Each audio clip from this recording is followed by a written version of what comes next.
पाणी घ्या ना.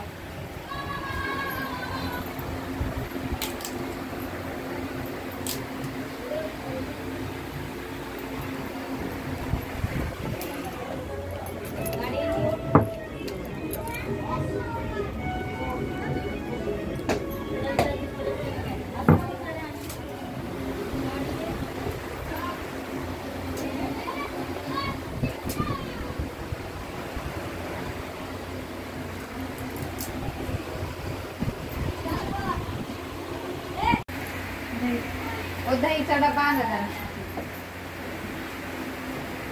दही नसते.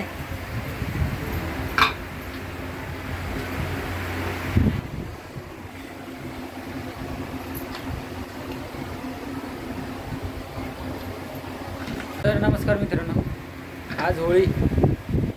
तर घरातली इडापिडा जळू दे म्हणून आज आपल्या घरात सगळ्यांच्या घरामध्ये महाराष्ट्रामध्ये तर होळी पेटवली जाते की जेणेकरून पाठीमागचे जे काही संकष्ट आहेत ते त्यांना जाळून आपल्याला पुढं जाण्यासाठी हे होळीचा दिवस साजरी केला जातो. तसं तर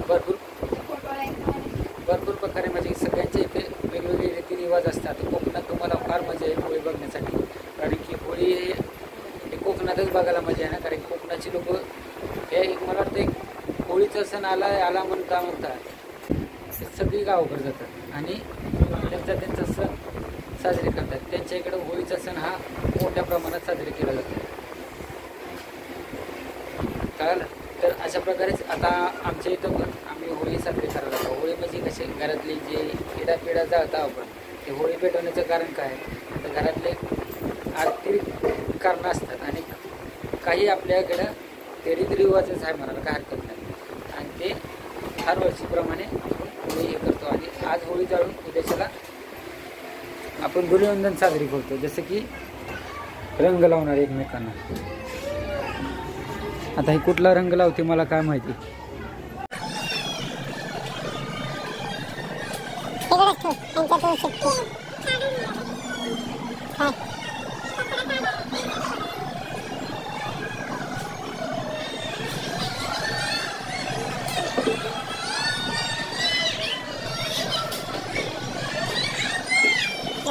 तुळशीची पूजा करते.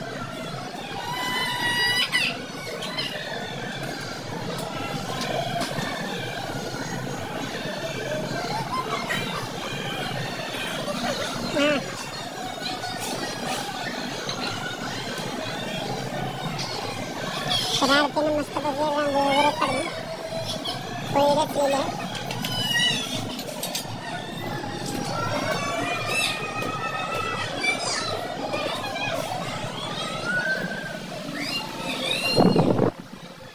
अशा प्रकारे आता होळी रचून आज देवपूजा वगैरे केली मस्तपैकी.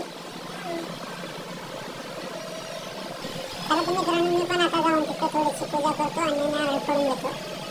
चालतंय. व्हिडिओ जर आवडला असेल तर लाईक आणि शेअर करायला विसरू नका.